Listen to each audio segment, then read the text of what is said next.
você abrisse comigo a sua Bíblia, no mesmo texto que lemos no domingo, do Evangelho, aliás, da carta aos Hebreus, e depois a gente volta no Evangelho. A carta aos Hebreus, no capítulo 12, por gentileza, creio que fica. Está crente não, irmão.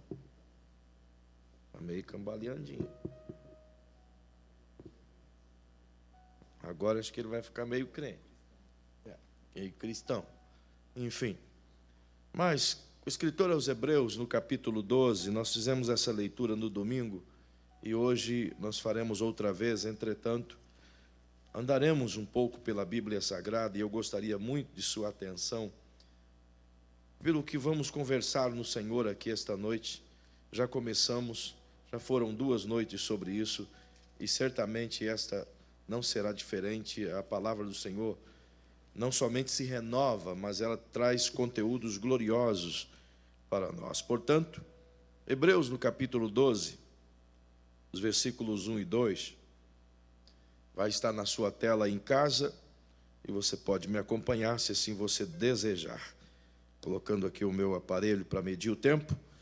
E diz assim: portanto, também nós vimos que estamos rodeados de uma tão grande nuvem de testemunhas. Então, desembaraçando-nos de todo o peso e do pecado que tenazmente nos assedia, corramos com perseverança a carreira que nos está proposta, olhando firmemente para o autor e consumador da nossa fé, a saber, Jesus, o qual, em troca da alegria que lhe estava proposta, suportou a cruz, não fazendo caso da ignomínia, e está assentado hoje à destra do trono de Deus. Amém. Como conversamos e como já estamos trabalhando nesse tema há alguns dias, tentando lhes dizer e lhes ensinar acerca dessa preciosa fé que o Senhor Jesus nos deu, a fé que precisa para alcançarmos as vitórias e conseguirmos superar aquilo que temos de desafio nesta vida. E é bem verdade que falar de fé é uma coisa boa, prática, legal, gostosa, justamente porque ela é desafiadora, nos leva a tentar entender o que significa fé no mais puro aspecto da palavra. E não só compreender isso, mas também aplicar isso no dia a dia. Vos levei a entender um pouco daquilo que o escritor aos Hebreus nos ensinou no domingo passado. E hoje eu quero tentar te levar dentro dessa compreensão do que significa a palavra de Jesus e do que ele é. Vos mostrei que tudo está centrado nele, que se estivermos olhando para ele, podemos superar todos os tipos de dificuldades. Ele foi o nosso exemplo máximo de todas as coisas. Vos levei a perceber que os nossos maiores problemas se dão quando nós somos distraídos pelas coisas dessa vida, como pelos nossos projetos pessoais, como pelas vaidades da vida, como pela religião e muitas outras coisas que estão atreladas a tudo isso, acabam nos roubando a perspectiva de olhar firmemente para Jesus, e não raras vezes estamos vendo e convivendo com pessoas fracassando na fé, justamente por tirar os seus olhos daquele do qual nunca deveria deixar de focar, a saber, o Cristo. Porque se tem alguém que venceu todos os dilemas da vida e venceu com louvores, esse foi Jesus. E é, portanto, nele que devemos basear a nossa resposta de fé e também o nosso ataque às coisas desta vida. Para tanto, é necessário compreender o que significa. E eu vos levei a pensar na afirmativa de o porquê que o autor disse que devemos estar sempre olhando para Jesus e rumando, focados no curso que nos está proposto. Mas esse curso só terá sucesso se os nossos olhos estiverem focados em Jesus.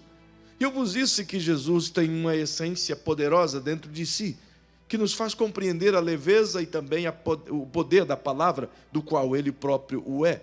Afinal de contas, é João quem disse no seu evangelho, e citamos isso no capítulo 1 do seu livro, dos versículos 1 ao 3, onde ele afirma que no princípio era o Verbo, e o Verbo era Deus, e o Verbo estava no princípio com Deus.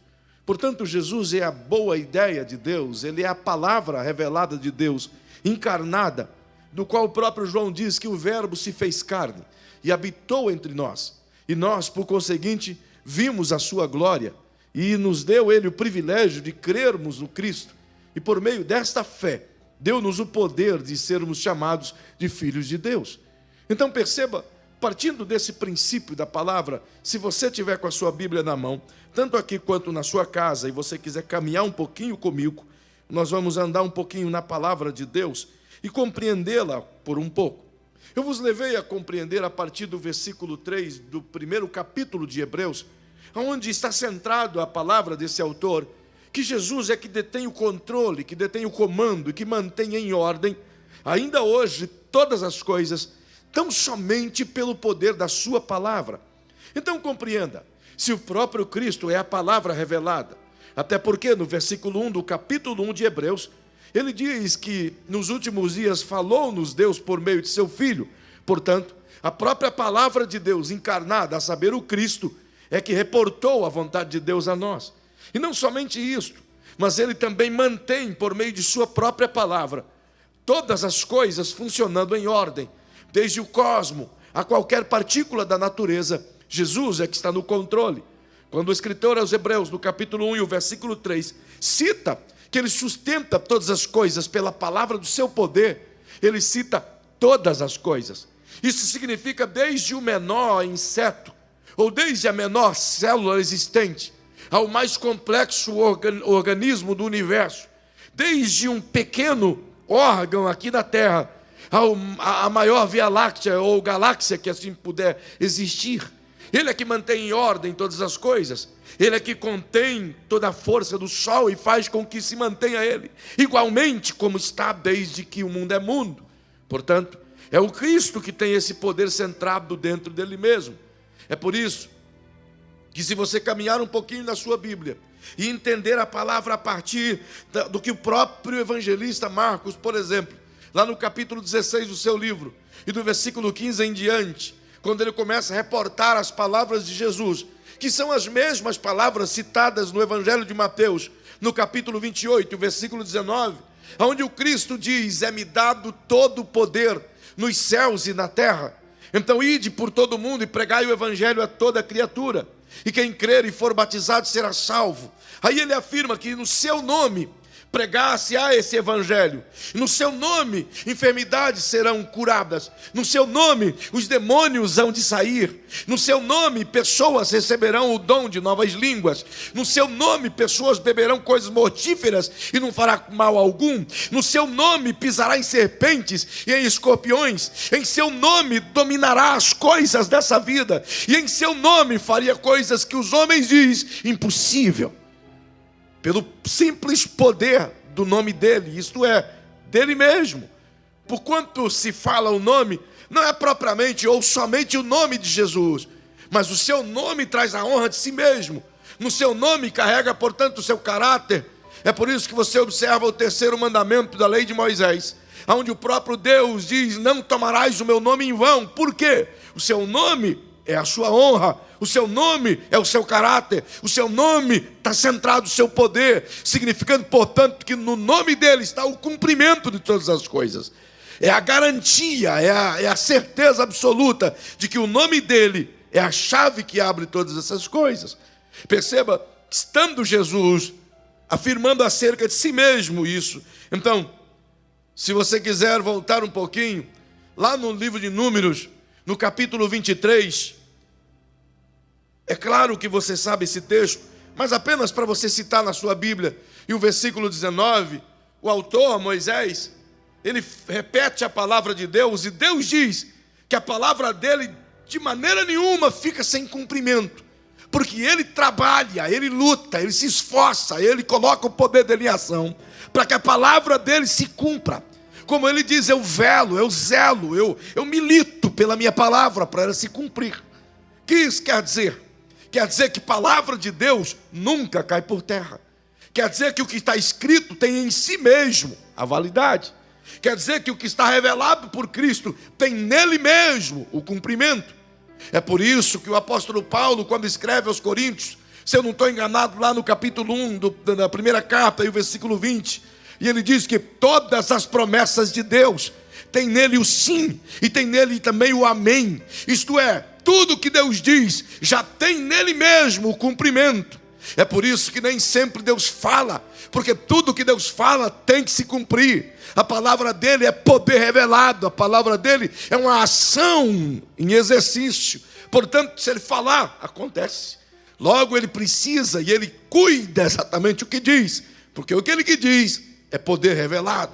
Portanto, entenda, o que o autor está nos fazendo olhar para Jesus não é simplesmente para alguém que trouxe a ideia de um reino.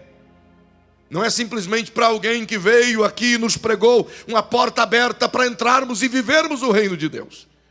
Não é simplesmente alguém que criou uma nova religião ou ideologia e jamais ele fez tal coisa. Mas é simplesmente o atributo divino em forma de homem que andou sobre nós. A glória e o poder do Cristo revelado através de suas atitudes, demonstrando a grandeza do Pai. Por isso ele mesmo disse: quem vê a mim, vê ao Pai. Por isso ele mesmo, falando acerca do Pai, ele traduz que todas as coisas que ele fez, só fez porque o Pai lhe orientou para fazer. Portanto, estando nele, se cumpre todas as coisas. Observe, a partir da sua própria palavra poderosa e eficaz, precisamos compreender um pouquinho e entender que podemos confiar nele mesmo. O Jeremias afirma isso no capítulo 1 e o versículo 12, e Deus retorna essa mesma palavra e diz: eu velo, e eu vou cumprir o que disse para você, Jeremias. Portanto, tudo de Deus tem o cumprimento. Se eu fosse você, eu olhava para quem está pertinho de você e diga para essa pessoa: você pode acreditar em qualquer coisa dessa vida e se frustrar.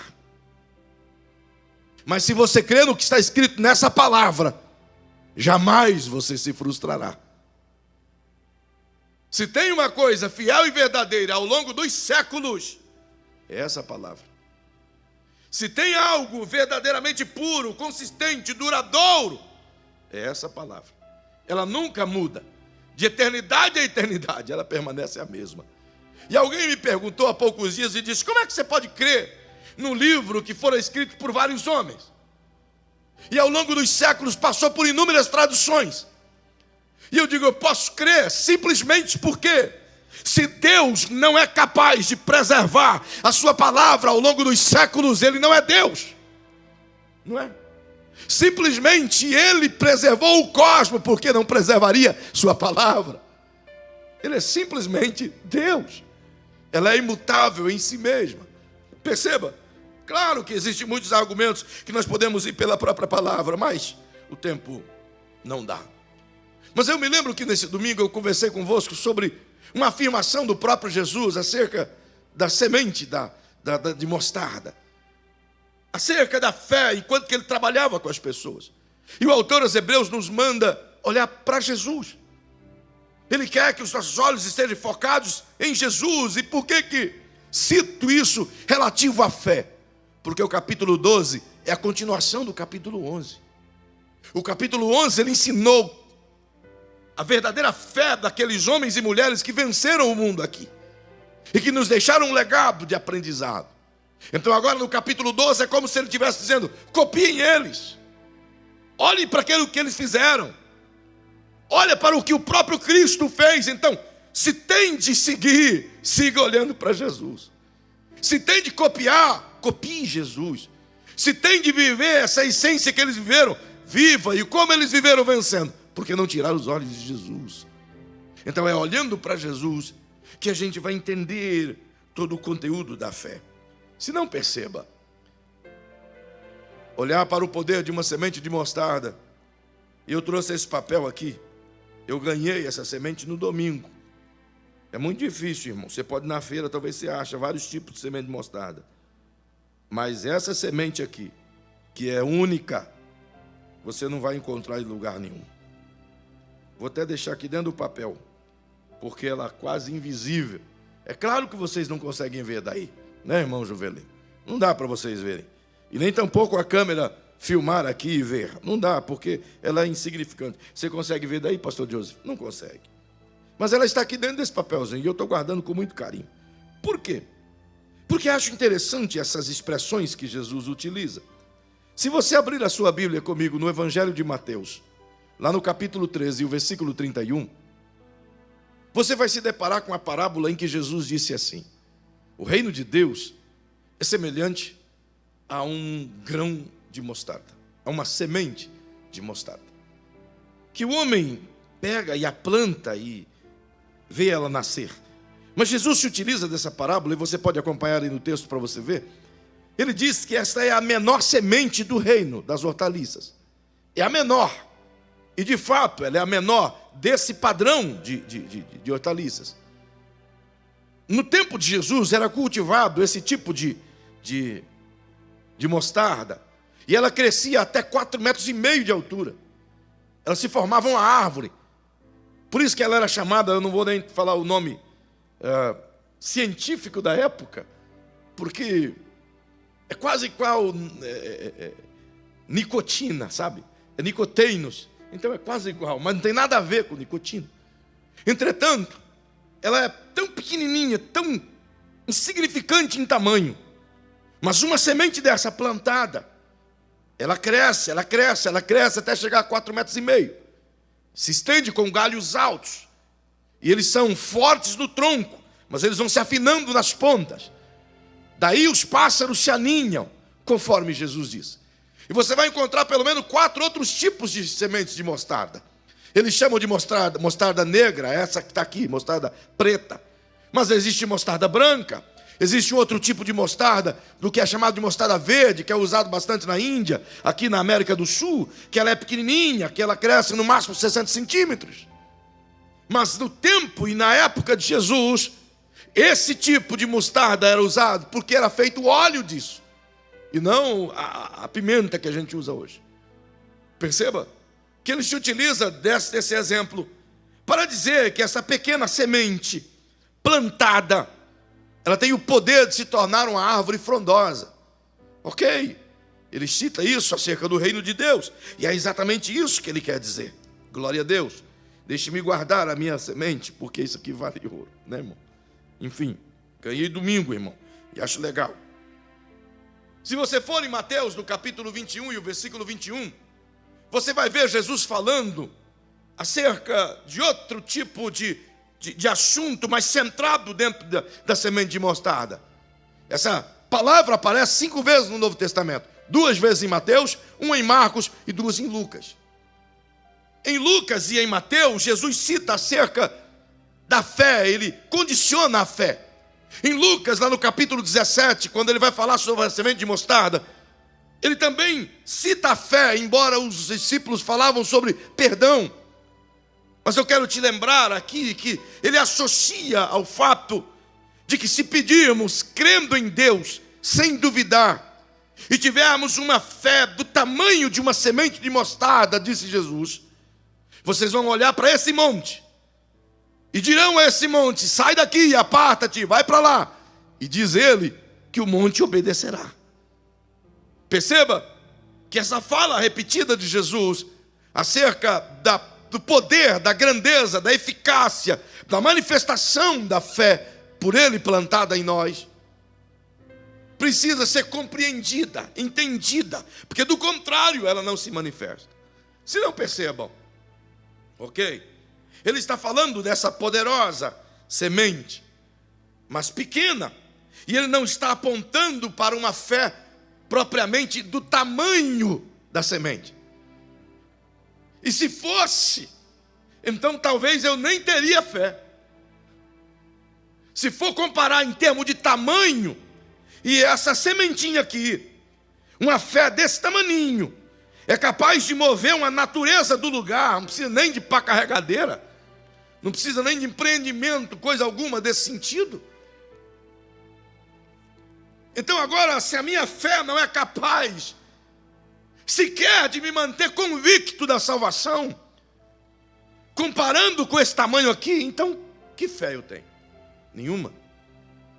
Ela não é nada, não se compara a nada. Então ele não está atribuindo a questão de fazer coisas mediante o tamanho da semente, mas o que tem dentro da semente, o que a semente produz, o efeito da semente, a manifestação da semente. O que ele está dizendo é: se você olhar para essa semente tão pequena, tão invisível, tão raquítica, perto de um caroço de abacate, por exemplo. E ele diz: mas isso aqui produz uma árvore. Portanto, não é o tamanho da semente em si, mas é o que ela é capaz de fazer. Ele está dizendo, não é o tamanho da sua fé em si, mas é onde ela está centrada, onde ela está firmada, e o que ela é capaz de fazer a partir disso. Porque onde ela estiver firmada, está a fonte do potencial dentro da semente. De onde ela está construída, agarrada, é a fonte do potencial dela. O que firma Jesus e nos leva a compreender a partir disso é que há um enorme poder dentro da semente de mostarda. E o autor aos Hebreus diz: olha para ele. É como quem dissesse: ele é como a semente de mostarda. Continua olhando para ele. Ele é como essa semente que você acha pequena demais, mas ela pode fazer coisas incríveis. Ok, tentando compreender o que ele ensina, leva-me o meu coração a perceber que o que tem dentro da semente é a garantia, é a certeza, é a eficácia, é o potencial que gera coisas impossíveis. Quando o homem pega essa semente e planta, ele só planta porque ele sabe que dentro dela tem uma árvore. Ele só planta porque ele tem certeza que isso aqui produz. E ninguém disse para ele que produz. Se você for na casa desse casal aqui, você vai ver plantações para todos os lados, é ou não é verdade? E só existe porque eles olhavam sementes e acreditam que aquilo vai nascer e plantou. Portanto, dentro de cada semente tem um potencial extraordinário. E ele utiliza a mostarda justamente porque aos nossos olhos não seria potencial algum. E esse é o efeito máximo da fé. Não é visível, é invisível. Não é algo que você adquire por meios humanos ou físicos. É algo que já está aí dentro. Já foi colocado. Só precisa olhar para dentro. É por isso que Judas, lá no capítulo único do seu livro, ou da sua carta, e o versículo 3, ele nos ensina a batalhar, nos exorta a nos esforçarmos para defendermos, para crermos, para juntarmos, para firmarmos em torno da fé que foi dada por Deus a nós. Significa dizer que toda e qualquer pessoa, todo e qualquer ser humano recebeu uma dose de fé, tanto quanto a semente de mostarda recebeu o potencial de gerar uma árvore. Todo ser humano não nasce, ou nasceu com fé, não nasce vazio. Assim como toda semente nasce com o potencial de frutificar, todo ser humano nasce com uma porção de fé dentro dele. O detalhe é descobrir essa fé, maximizá-la. E só se maximiza a fé usando-a. E ela trazendo resultados esperados. Perceba, desde os nossos primeiros pais, a fé fora plantada dentro deles. Quando uma pessoa, por exemplo, diz: eu não tenho fé, mas ela consegue andar de carro, então eu diria: você tem muita fé. Porque o fato de você confiar em alguém é fé. O fato de você acreditar que fulano vai te pagar é fé.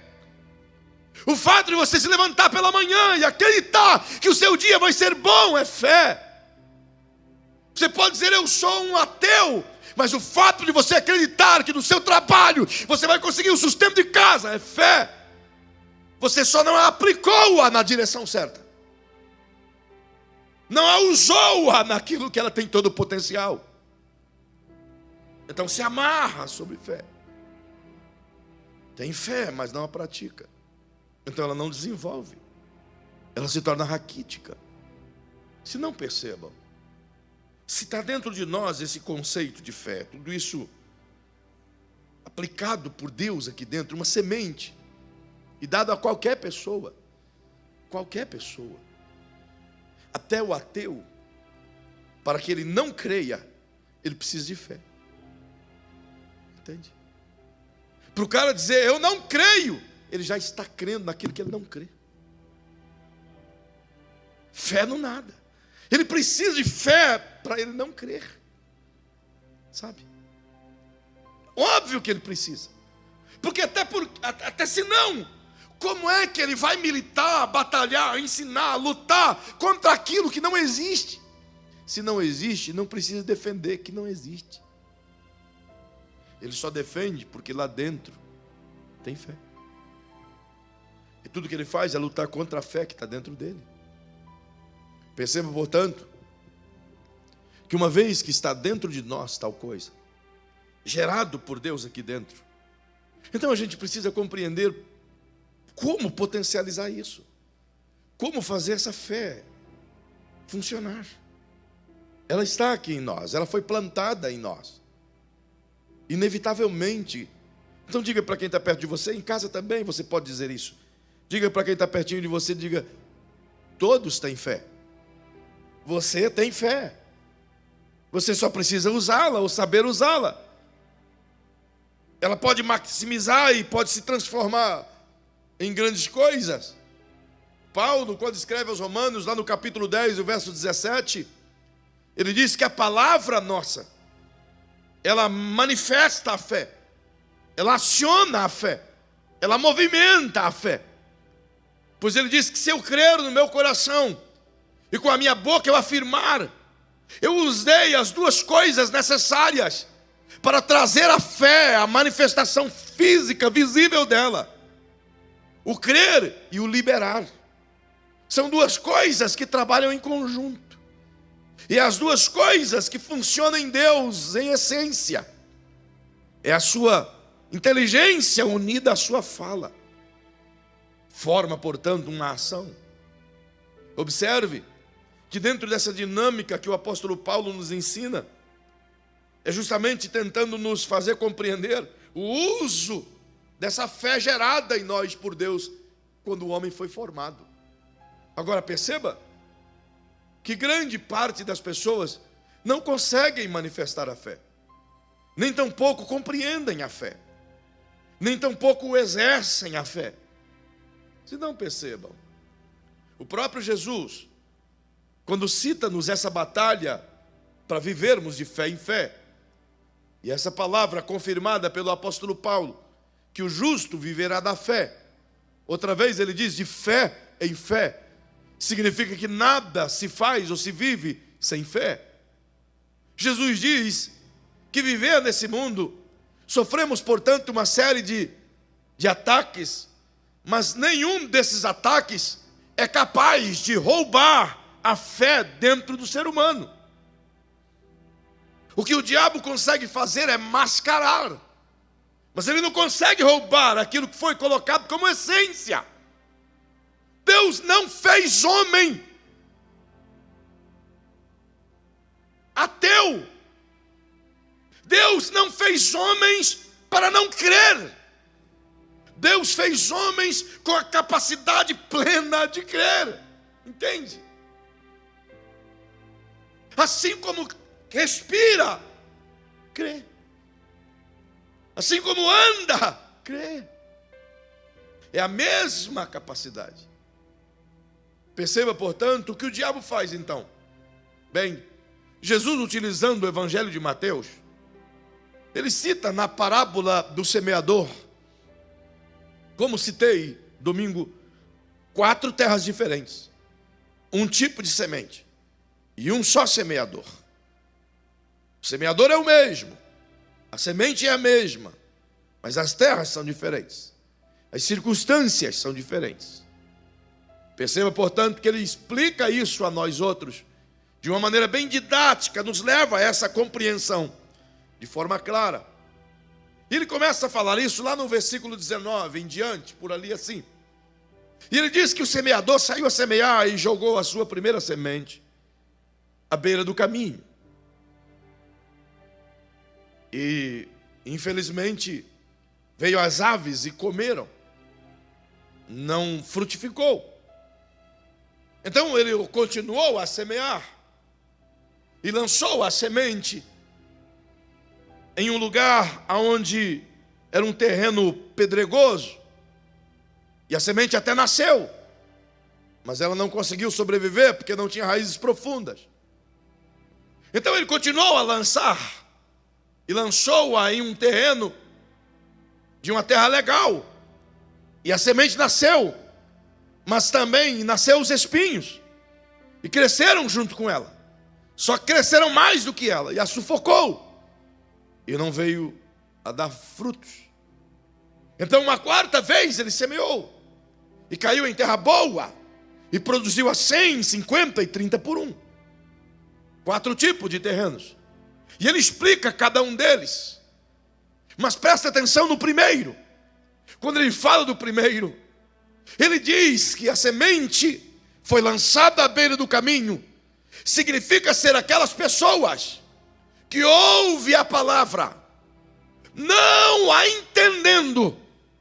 Então vem o inimigo, o diabo, e saca-lhe a palavra.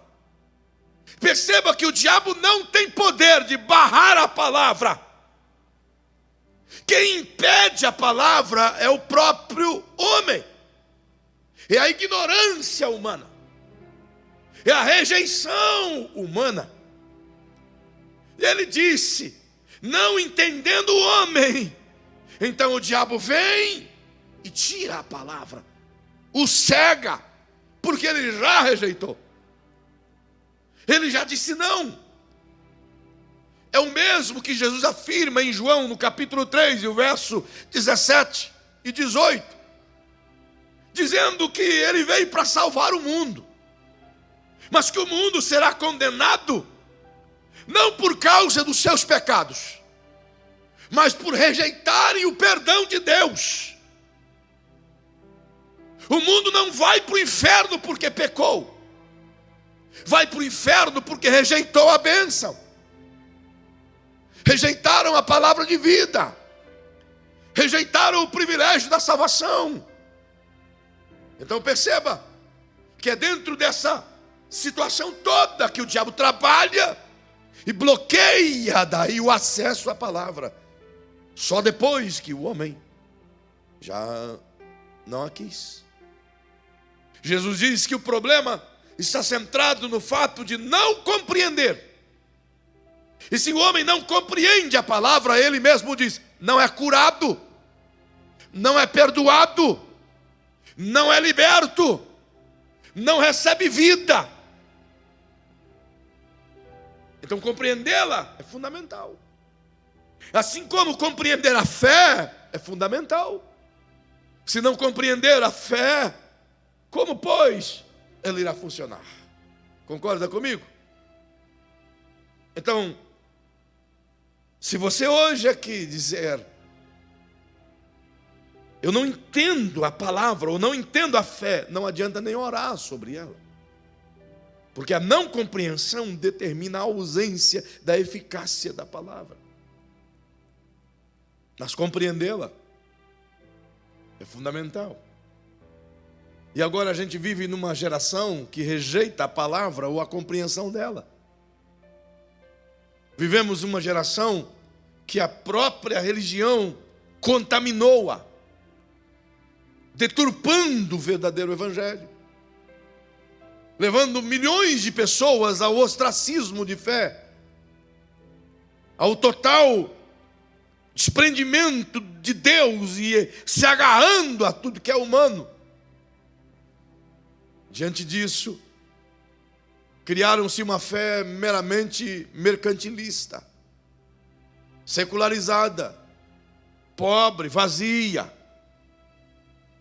de fácil comércio. Então, quando se precisa da verdadeira essência, não funciona. E por que a gente tem que crer que funciona se olharmos para a palavra? Porque Jesus é o exemplo. Por isso o autor olhou para nós e disse, olha para ele, siga ele, ande nas pegadas dele. Por que, autor aos Hebreus?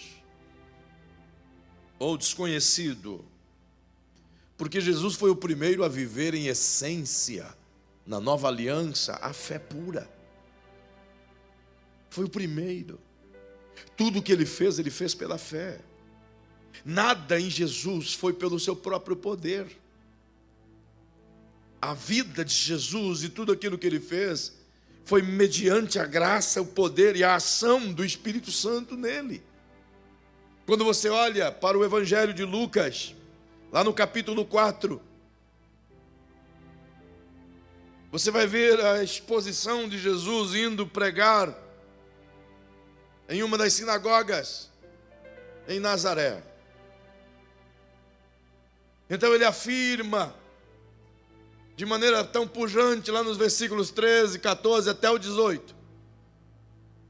E diz assim: o Espírito do Senhor está sobre mim, pelo que ele me ungiu para anunciar a liberdade aos cativos, para anunciar a salvação a todos os povos, para curar os enfermos, para libertar os oprimidos do diabo.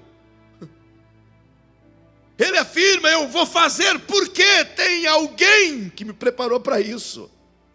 E ele creu. É por isso que o Senhor utiliza Pedro para nos dar essa ideia tão clara, tão latente. Lá no livro de Atos, do capítulo 10 e o verso 38. Dizendo que Deus ungiu a Jesus de Nazaré com o Espírito Santo e com poder, o qual andou fazendo bem, libertando os oprimidos do diabo e curando as enfermidades das pessoas, porque Deus era com ele. Porque Jesus usou em tudo a sua fé no Pai. O próprio Paulo afirma que ele esvaziou de si mesmo. Significa, portanto, que a única coisa que ele tinha e que o humano tem era a fé. Não tinha um travesseiro para reclinar a cabeça, mas tinha a fé. Não tinha uma casa em que ele pudesse dizer: é minha morada, mas tinha a fé. E com a sua fé, ele fez o que fez e nos ensinou a viver pela fé. É por isso que no Getsêmani, enquanto ora ao Pai e lamenta as dores do seu corpo, enquanto as suas glândulas se abrem e ele transpira sangue e suor, e ele diz: Pai, se possível, passa de mim. Mas então a fé se manifesta. E ele diz: todavia, seja feita a sua vontade, não a minha. Precisa fé para isso. E eu preciso de mais fé para esse negócio ficar em pé. Fique em pé, em nome de Jesus. Perceba. Observando essa vida de Jesus que nos serviu de exemplo. Obviamente ele precisava servir de exemplo. Senão ele não poderia nos dizer: copie-me. Senão o autor aos Hebreus não poderia dizer: olhe firmemente para ele. Porque em tudo ele foi vencedor. O próprio autor aos Hebreus, lá no capítulo 5 e o versículo 6 e 7, se não estou enganado, ele diz que o próprio Jesus aprendeu a obediência por meio do sofrimento. Então venha comigo. Vamos entender a palavra de Jesus sobre isso. Olha a sua Bíblia no Evangelho de Mateus, no capítulo 9, esse versículo 23, um dos versículos mais belos do Evangelho de Mateus. Mateus, capítulo 9, verso 23. Eu queria que você citasse esse versículo.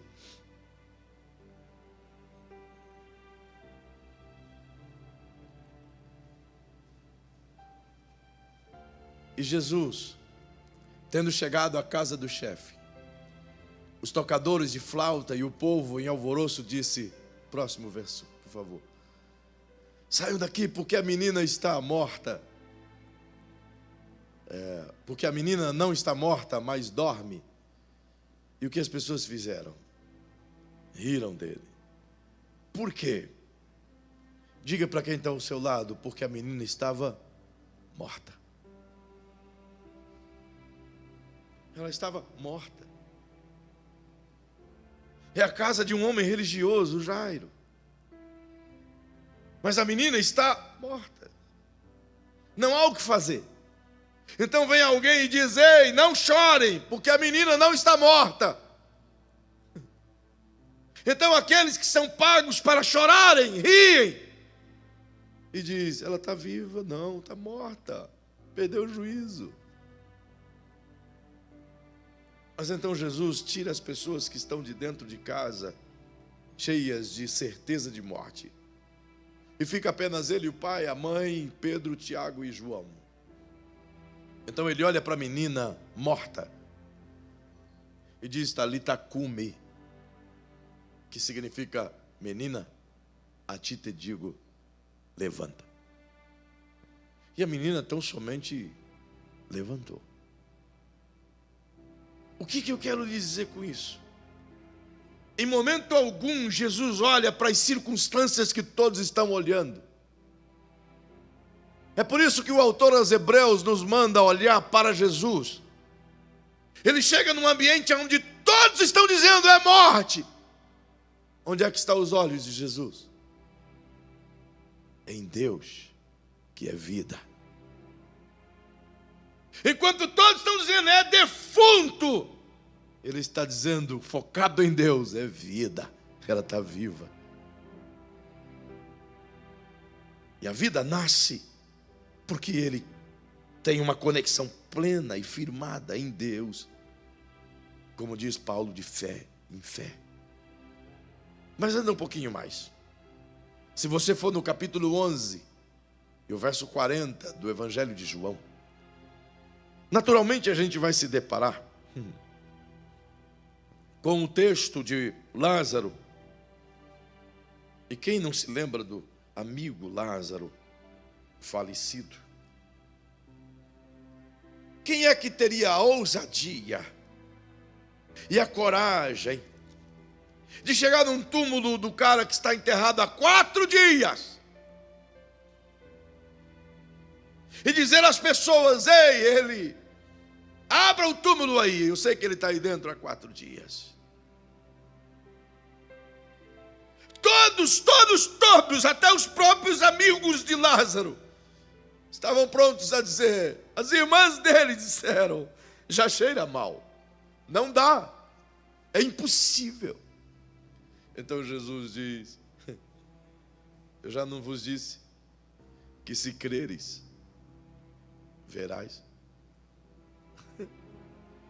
Já não vos disse que se creres, verás a glória de Deus? O que ele está dizendo? Gente, eu não estou olhando para essa multidão afirmando de morte, porque eu creio naquele que é a conexão da vida. Os olhos de Jesus não estavam no túmulo, mas no Pai.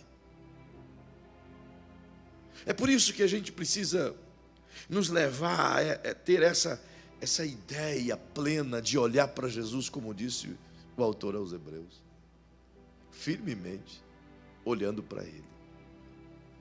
Se creres, verás. Chacoalha o irmão que está pertinho de você e diga: não te disse o Senhor? Se creres, verás.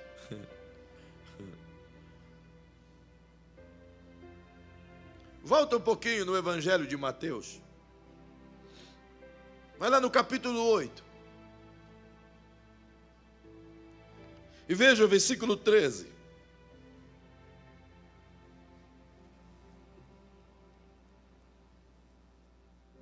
Então, disse Jesus ao centurião: vai-te, e seja feito conforme a tua fé. E naquela mesma hora, o seu servo fora curado. Onde estavam os olhos do centurião? O seu servo estava em casa, enfermo. Então ele foi a Jesus buscar ajuda e era longe, porque ele chegou no outro dia em casa. E Jesus olha para ele e diz: eu vou lá. E ele diz: não sou digno de que vá na minha casa. Basta que o Senhor diga uma palavra, porque assim como eu mando nos meus servos, eu digo para eles fazer, eles fazem. Eu creio que o Senhor tem mais poder do que eu. Basta uma palavra tua dita, então tudo se fará. Jesus diz: nem em Israel eu vi tanta fé. Então ele diz: vai. Os olhos daquele homem estavam firmados, agarrados à palavra do Cristo. Ele acreditou no que o Cristo disse: vai. E ele foi. E quando chegou em casa, ele identificou que naquela mesma hora o criado já estava são. Eu penso que isso nos leva a instruções gloriosas, como por exemplo, corre aí na sua Bíblia, no Evangelho de João. Lá no capítulo 14, o verso 12, por favor.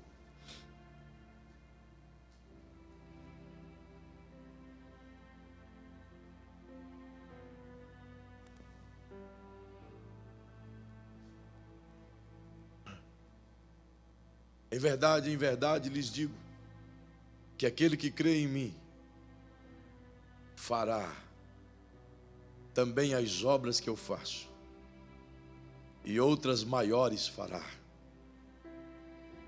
porque eu vou junto do Pai. Você consegue ler esse versículo?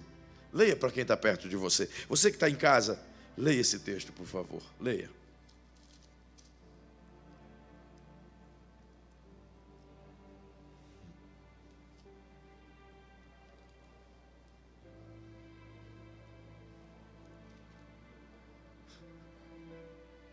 Mas como assim? Como assim poderei fazer aquilo que ele faz? Como assim poderemos fazer obras maiores? Agora pergunte para quem está ao seu lado, diga: quem é que está falando isso aí que você pode fazer? É o Feitosa? Se o Feitosa falar isso aí para você, não acredita não, porque é um mané. Se o pastor Marcos falar isso para você, não acredita não, porque ele é só um pastor, não é um mané. Eu sou o mané. Mas quem está dizendo isso é a própria palavra. O problema é que a gente não crê nele. A gente acha que é nós que faremos. Ele disse: vocês, se crerem em mim, farão obras maiores. Ele não está dizendo: gente boa, vai lá, vocês são o cara, vocês são fortes, vocês têm tudo, vocês são a bênção, vocês podem. Não, ele está dizendo: se vocês crerem, farão. Ele repousa toda a confiança sobre si, não sobre mim. Então eu preciso tirar os olhos de mim e colocar os olhos nele. Eu preciso parar de olhar para mim e olhar para ele. Quando ele diz: se vocês creem em mim, vocês farão, ele está dizendo: gente, eu estou garantindo vocês. Eu estou lhe dando a garantia de que minha palavra funciona. Como quem diz: vocês não têm nada a ver com o peixe.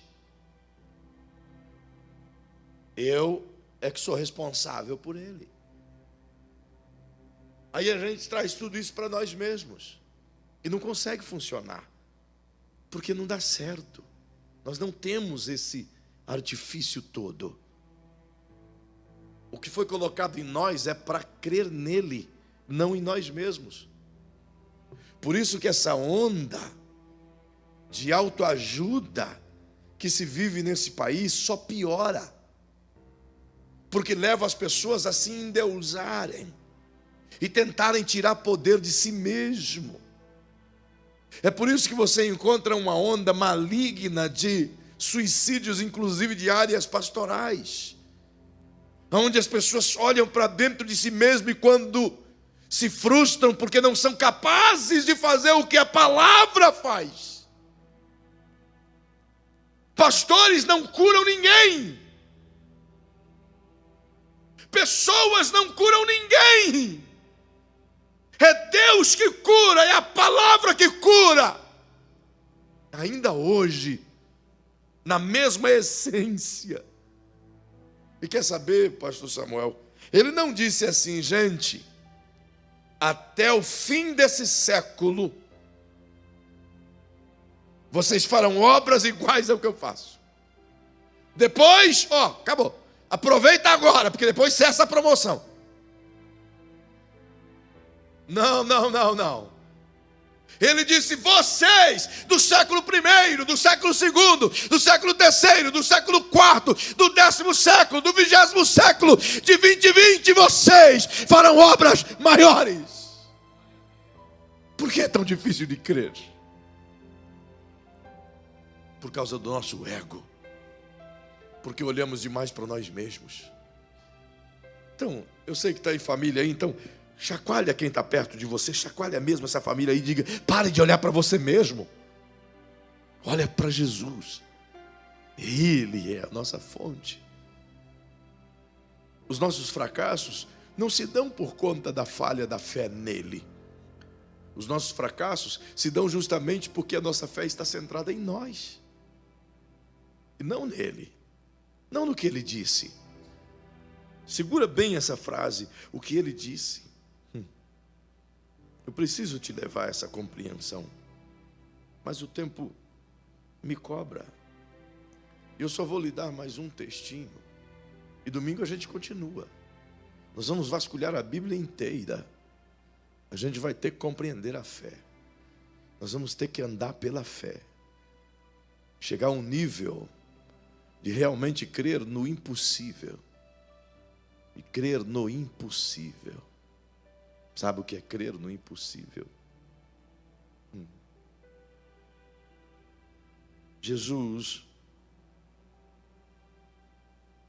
ele tem em si mesmo todo o poder para operar o que for necessário. Está nele toda essa capacidade gloriosa. E o que a gente precisa fazer tão somente é crer que ele é capaz, sim. E crendo no que ele é capaz, mas também levando-nos à compreensão de algo meramente simples, mas extremamente difícil.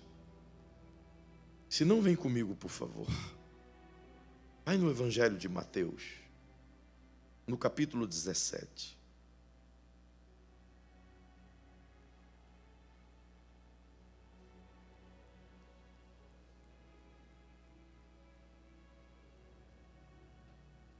Venha comigo no versículo 14. E diz assim: e quando chegaram para junto da multidão, aproximou-se dele um homem que se ajoelhou e disse: Senhor, compadece-te de meu filho, porque é lunático e sofre muito, pois muitas vezes cai no fogo e outras muitas vezes na água. Eu apresentei ele aos teus discípulos, mas eles não puderam curá-lo. Jesus exclamou: ó geração incrédula e perversa, até quando estareis convosco? Até quando vós sofrereis? Trazei-me aqui o menino. Na sequência desse texto, Jesus faz a libertação do menino. A cena já está exposta aqui, e o que está acontecendo é que Jesus vinha descendo de uma noite inteira de experiências sobrenaturais no Monte da Transfiguração. E os discípulos acordaram com a multidão inquieta junto a eles, tentando compreender as coisas sobrenaturais. E eles não puderam fazê-lo.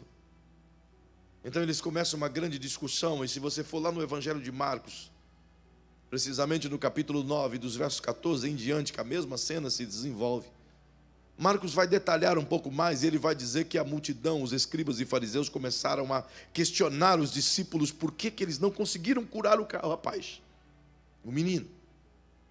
E Jesus chegou no meio daquela multidão e disse: por que vocês estão discutindo com os meus discípulos? Foi onde esse pai se aproximou de Jesus e disse: porque eles não deram conta de curar o menino. E o rapaz disse, e o pai disse: olha, o meu filho está assim, assim, assado, aconteceu isso, isso e isso. E se o senhor puder fazer alguma coisa, faça. Como quem diz: eu já tentei de tudo, e não há mais esperança. Eu trouxe para os seus discípulos e eles não puderam. Então, acabou a esperança. Então Jesus disse para ele: se tu podes, tudo é possível ao que crê. Credes que eu possa fazer isso? Aí o moço disse: eu creio. Tudo é possível ao que crê. E você crê que eu possa fazê-lo? O que Jesus está dizendo para ele? O problema não é meus discípulos. O problema nem é o demônio no seu filho. O problema é a sua fé que foi destruída. O problema é que você não consegue gerar dentro de você mesmo e maximizar essa fé que já está aí para ver o seu filho ser curado. E o mesmo acontece conosco sempre. Às vezes a gente está tão cheio de fé, saímos da igreja movidos de fé, sabe? Como no Monte da Transfiguração. Aí chegamos em casa e nos deparamos com algo desagradável. Ou chega segunda-feira, terça, quarta, quinta, e algo grandioso e talvez difícil nos assusta. Então aquela fé que a gente estava no domingo, que saímos daqui dizendo: vou derrubar Golias a semana inteira. Quando é segunda-feira de manhã, ela já se escondeu, ela murchou como um alface no sol. Então Jesus nos pergunta: você crê ainda? O que exige aqui? A ação. Olhar para dentro de si mesmo. É por isso que o autor nos convida a olhar para Jesus, para a semente. Eu nem cheguei no que tem dentro da semente ainda. Isso é só a introdução da semente. Mas ele nos faz olhar para dentro dela e dentro dele, e olhar para dentro de nós mesmos como que essa semente sendo nós, como dentro de nós tendo uma semente de mostarda. Então ele nos pergunta: você ainda consegue crer? Depois de tantas negativas, de tanta frustração, você ainda consegue crer? Como é que eu vou conseguir crer, Senhor, diante de tantas coisas ruins? A resposta de Jesus suscita dentro desse pai uma ação que precisa suscitar dentro de nós. Jesus pergunta, aliás, e afirma: tudo é possível ao que crê. Agora olha para quem está ao seu lado e diga, pergunte para essa pessoa querida: quem disse isso? Os escribas? Os fariseus? Os discípulos? A multidão? Ou foi Jesus? Quem disse que tudo é possível? Tem alguém vivo perto de você? Então pergunta para esse que está vivo aí: o que é tudo?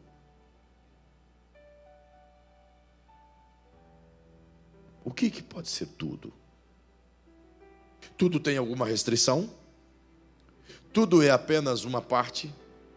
Tudo é apenas um fato físico? Tudo é apenas ou só o financeiro? Tudo é apenas só para o crente? Ou tudo é simplesmente tudo? É tudo mesmo? Então, se tudo é possível ao que crê, por que isso não acontece conosco? porque a gente não crê no que Jesus disse. Ele é a palavra. Quando ele diz tudo é possível, ele está dizendo: eu garanto. Eu sou a possibilidade. É como diz o exemplo do domingo, é como ele se dissesse: eu sou a ponte entre o impossível e o possível. Eu sou a oportunidade entre o caos e a bênção. Eu sou a solução entre o problema e a dor. Ele é a linha de contato. Então ele diz: tudo é possível. Se você crê, tudo é possível. Ele está dizendo que a moeda do reino é o crer. Ele está dizendo que você pode ter tudo que tem nos céus, se você crer. Então vamos comigo aqui elencar algumas coisas que tem no céu. Diga comigo bem forte, já vai ficando em pé. Diga comigo: vida plena. Misericórdia. Mas diga com força: vida plena. Vida abundante. Vida eterna. Prosperidade. Saúde. Beleza. Sim, porque no céu não tem feiura, irmão. Graças a Deus, por isso que eu posso ir para lá.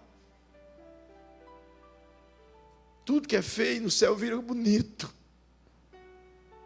E eu disse que aqui nunca tem gente feia. Tem gente em construção. Vai chegar lá, né?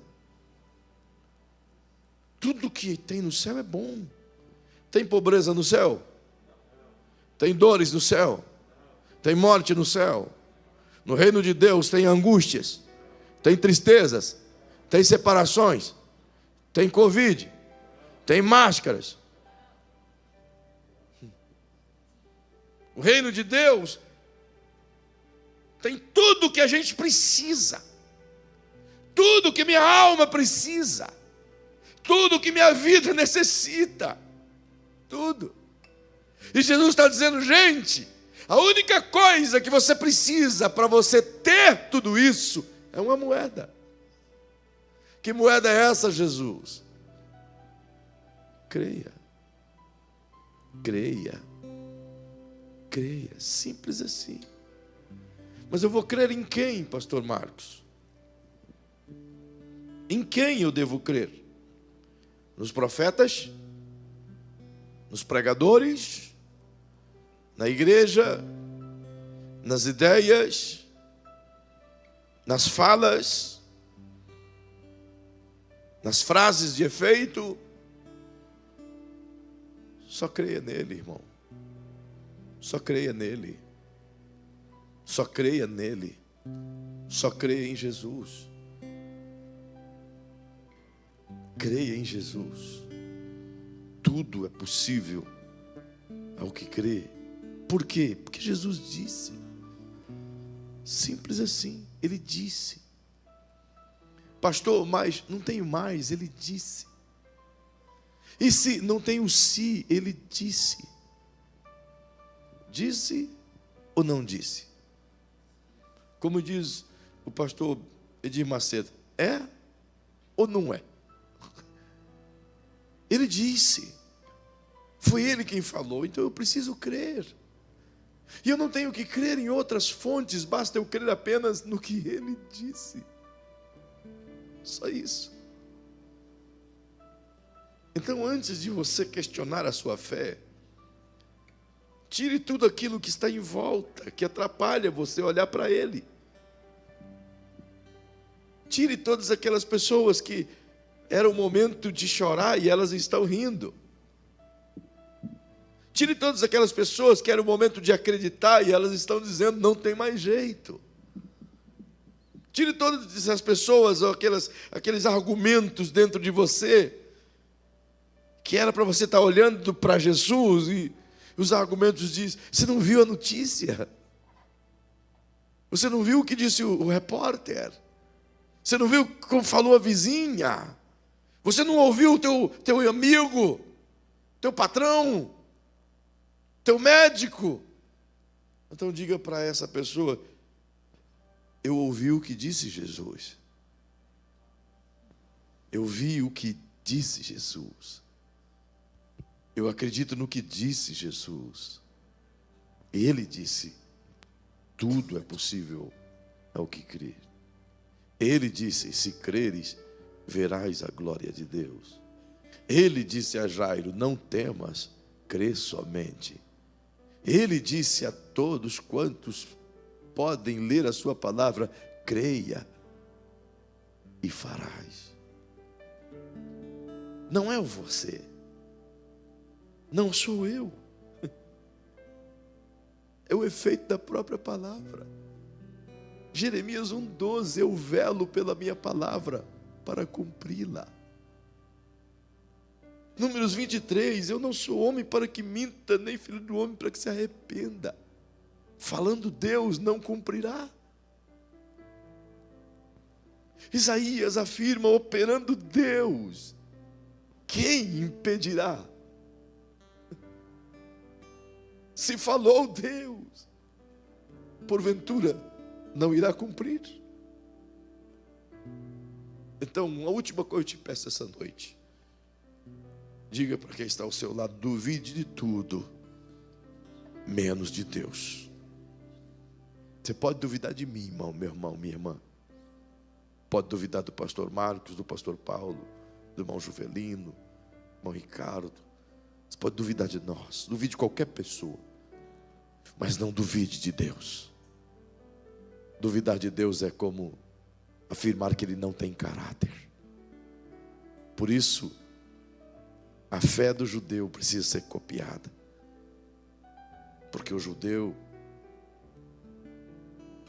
determina a sua fé acreditar no caráter de Deus, que Deus não pode mentir, Deus não pode falhar, Deus não pode errar, Deus não pode se frustrar. Ele não pode e não se frustra. É Jó que afirma no final de sua jornada: agora bem sei que nenhum dos seus planos podem ser frustrados, diz o Senhor. Acredite nele. Duvide de quem você quiser, mas acredite no que Jesus disse: Edson, tudo é possível ao que crê. Então eu começo a te desafiar hoje. Que tal você afirmar isso até o seu coração crescer em fé?